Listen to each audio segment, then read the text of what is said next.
All right, so we have a little treat for you. So this is a coaching call from the Agency Owners Association. This is a group that Neil and I have for agency owners to help you grow faster. So if you're in the agency space, you are a services business, this is applicable to you. It's a little preview of a call. It's probably 10, 15 minutes or so, and you get a sense for what it looks like to be in the group. If you want to learn more about the group, you can go to marketingschool.io/agency. Again, it's marketingschool.io/agency. Hope you enjoy the episode. Okay, I'm going to go with Adam. What campaign recap system does everyone use? Anyone feel free to jump in here. Or Adam, if you have a clarifying question for Adam here, I want to give people a chance to. You can take it any way you want, but we're using PowerPoint just to recap things, but I know of SEO is probably automatically flowing into some system, but I just love to know maybe for your high touch client. Reporting.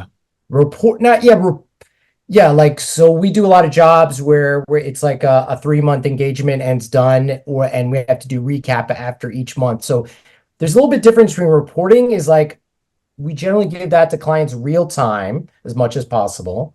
And then like the recap, like here's how your campaign went. We were out there for 60 days doing XYZ, but I just love to know what people are using. Like last week I learned about PandaDoc. I'm just seeing if there's something else I should know.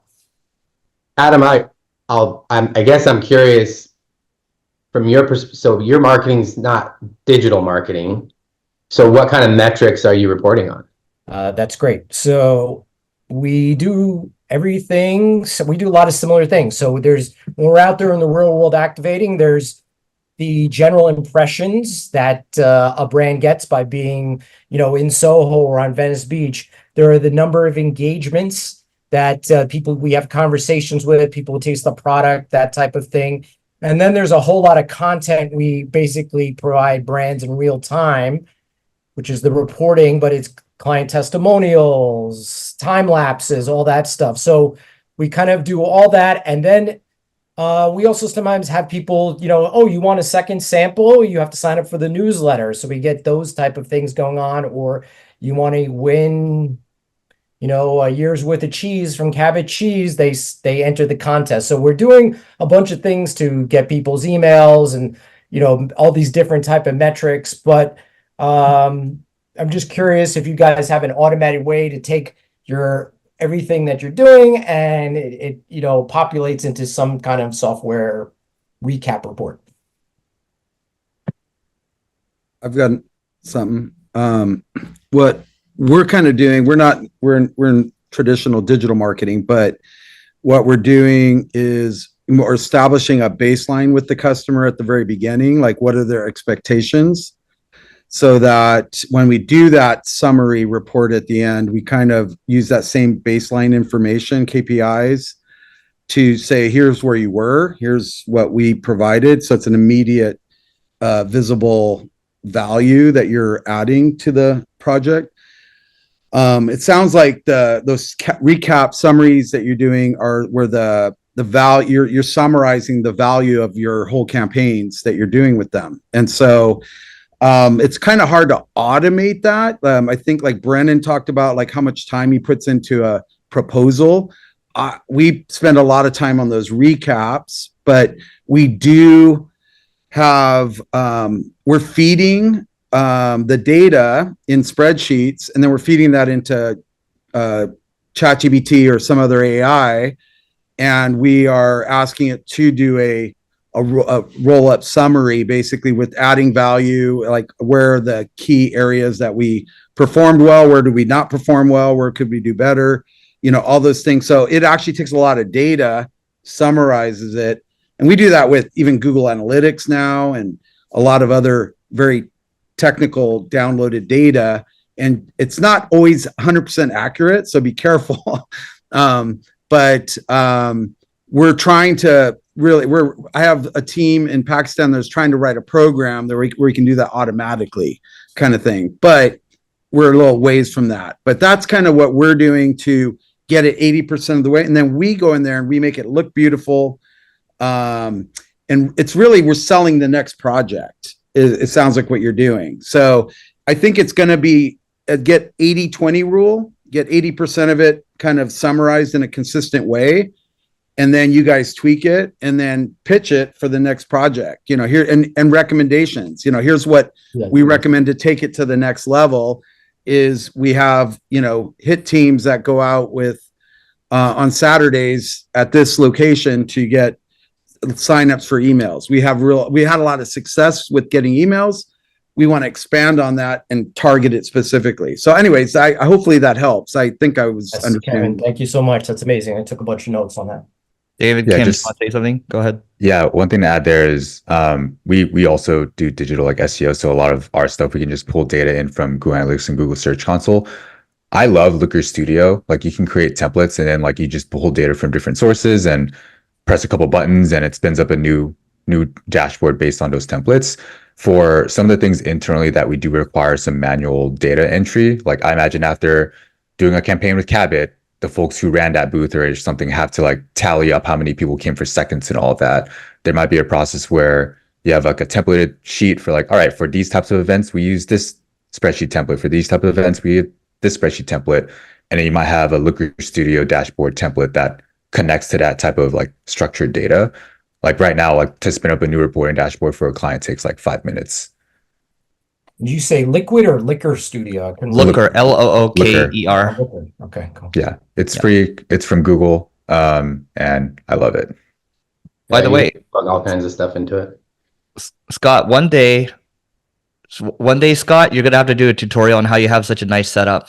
Because I talked to someone recently, and they're like, "Oh, it's gonna cost you 30 grand for that type of setup." I'm like, really? Yeah. So we can talk about, I mean, I think everybody should have that type of setup because I think brand's a big moat that you guys will have, right? And so you have the next 10 years to build a moat for you all, right? I think Adam has a nice background, but Scott's the most professional. Our microphones haven't set it up yet. Is that background actually just like a black wall or do you have like lighting Just a done? black wall. Oh, wow. I can give you a paint number. If you want, I did my research into what paint, what the colors. No, it's not hard. It's just you have to find the contracts. You need 2 lights and a camera. Yeah. The important thing too is that the camera is below because the camera right now is looking down on you, right? Someone brought that up to me. So if the camera's below, like they're looking up to you like you're a leader, right? And so I think that makes a lot of sense. So John had a good question here, and maybe Scott, that's something you can share in the group, or we could talk about it in this meeting. But John had a good question. So if you had to start your agency over again, totally from scratch, no ex-customers, no partners, what would you focus on? So personally, I would just focus on AI transformation. I literally know a guy that shut his company down. Okay, he shut his AI company down, and he just focuses on AI consulting, and he's charging like anywhere from 10 to 20 to 30 grand a month just for consulting. And the way he structures it is, I think you get 1 weekly call for an hour with him. I don't want to sell my time like that, but just FYI. And I think he's probably doing like, I don't know, $1 million a year or something like that, right? And that's basically all profit because it's just him working. And then I know another guy in the SEO space. I think he's pulling in like 1.5, 1.6 million in profit. He has one virtual assistant that's in Eastern Europe, and mostly all he does is consult. And so I think I might have mentioned this guy before, but he helps do the dirty work for companies where, like, if you're like a big software company, a lot of people are afraid to hire people. It's like, oh, I'll just fire them for you. So he does like firing as a service. He like does like recruiting for them as well. He makes introductions. He helps vet their strategy. And I'm like, oh, can you help us with keyword research? He's like, no, I'm not going to do it, but I'll walk you through it on a phone call. And that's what he does. So going back to what I would be focusing on is, if I were starting from scratch, I had nothing, no employees, whatever, I would just focus on the AI consulting piece for larger companies, right? Because I know they're down to pay more money for this stuff and they want to get into it. And then as I get more cash flow, if I want to build it out, then I'll start to hire people to help out and actually help with the implementation. And then I'll just build it out that way. And go from there. All right, everyone, quick message from the Agency Owners Association. So this is the peer group for agency owners that Neil and I both put together. This is for people that are doing 6 figures, 7 figures, 8 figures, even 9 figures as well. And we're all here to help you grow your agency faster. In this group, we share leads, we share learnings with each other. It's a community where people can ask questions, their most burning questions, personally, professionally. We'll share templates, reports, things like that. We're constantly adding more value to the group. I will tell you that the price is continuing to increase. The good news is that there's no long-term commitment. So you can just learn more by going to marketingschool.io/agency. Once again, that's marketingschool.io/agency to learn more. And we hope to see you inside. Eric, I have a 2-part question related to that. So the first part is like, when you say AI consulting, what level of technical skill is required for that? I mean, do you need to know how to set up vector databases and RAG? Zero. Like, Zero. okay. So he's giving basically marketing consulting advice on how to build AI agents, for instance, that will perform marketing tasks. I would say this guy in particular, so the first guy that's doing this right now, it's more like business consulting, and the marketing angle, he doesn't know too much about marketing, but it's more around the business angle for AI in terms of just adding more efficiencies and helping cut costs and things like that. Okay. Yeah. The other part of the question was, I know you've said before that your agency's working on building agents and things like that. I've been trying lots of different tools, and going back to the technical question, I'm bouncing back and forth between should I hire someone to build something custom, or should I be using one of these platforms like Copy AI or Relevance AI where you can build out these agentic workflows, but then I'm tied into a platform, right? Like, Yeah. And I'm curious what your thoughts are on that. I think if I were starting from scratch, if I had I think a couple of you know that I got really lucky with the company I invested in, and there's a CTO that's like helping me now. And so if you get lucky with that, absolutely jump on that, right? But if I were starting from scratch, I had no developer support, I might just go Zapier, because Zapier has a lot of these. They have like there's like a Chrome extension now. There's a lot that you can do with it, and you can build workflows that way. I wouldn't tie myself into like a Copy AI or a Jasper. Like, don't get me wrong, like, those companies like crushed it in the past, but those are wrappers, and I don't think wrappers are defensible, and I think they're going to be, unfortunately, I don't know how strong they'll be as companies in the next couple of years. Mm-hmm. That makes sense. Thank you. Yeah.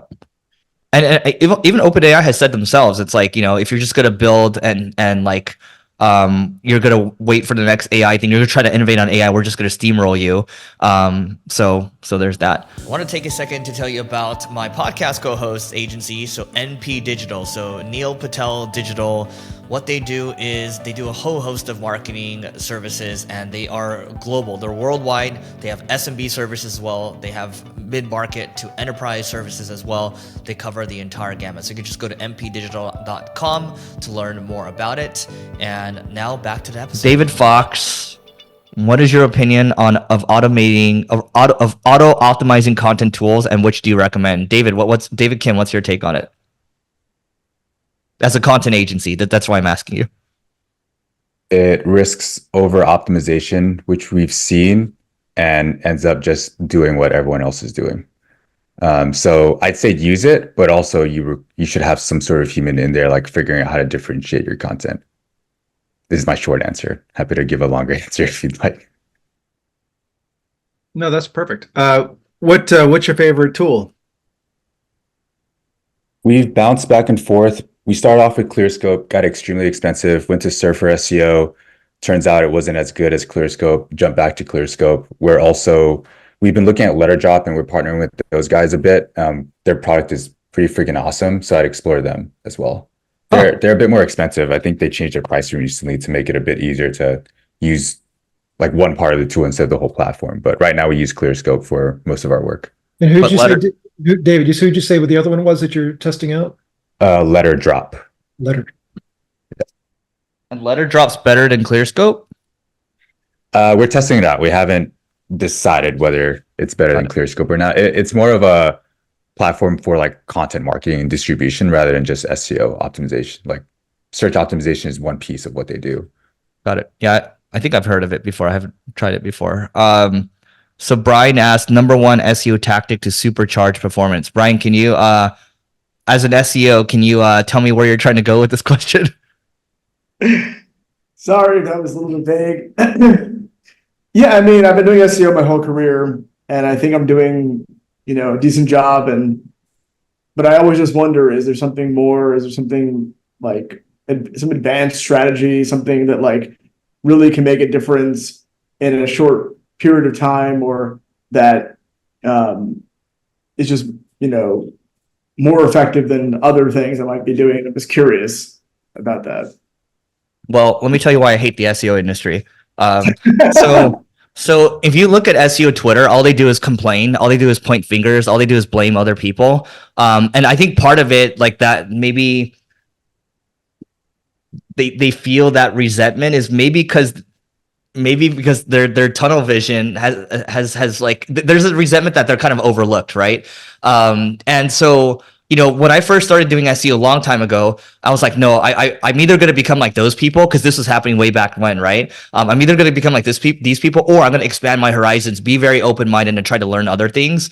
And so, like, even that's even happening now. You look at that recent Google leak. You look at how things are happening. It's like, oh wow, brands are actually important. Oh, your clickstream data is actually important. Like, all these things matter at the end of the day. And so when you look at 8 Sleep, they haven't necessarily done much around SEO, but the fact that they're driving 15 million visitors a month just from America is because of all the omni-channel stuff that they're doing. So the F1 sponsorships, the Huberman, the Matthew Walker, right? Like, these are all like health people, right? All the things that they're doing. They're every single podcast, 8 Sleep, 8 Sleep, 8 Sleep, right? And so their brand searches have just gone crazy, and they are who they are now, right? And so, and they've shot past sleepfoundation.org and all these other super optimized websites. And so, if I were starting from scratch today, Brian, this is a really long way of answering your question, but I wouldn't focus on SEO today, and I would just look at where there's good, strong organic reach, such as, like, if my audience is on LinkedIn, Twitter, I'll just go for that all day and just keep hitting that, because SEO is getting more competitive. And if you don't have that domain authority, you don't have that brand recognition, it's hard to play. So I would try to, if I were to think, I'm thinking about this from a client standpoint too, because when I actually do get on the calls with these clients occasionally, I'll be like, hey, like, what are you doing with this, and this, right? And some of my clients that will listen to the podcast, and my people hate this, right? When they listen to my podcast, they're like, why don't we just do everything that Eric's talking about, right? But that just goes back to broadening your horizons again, because if you're just pigeonholed to SEO as an agency, I think in the next 5 to 10 years, it's too volatile, in my opinion. And, you know, we're trying to support our friends and our families, right? So yeah, I'll just be careful there. And do I think so? Is there a silver bullet? No, I would just say, like, you have to broaden.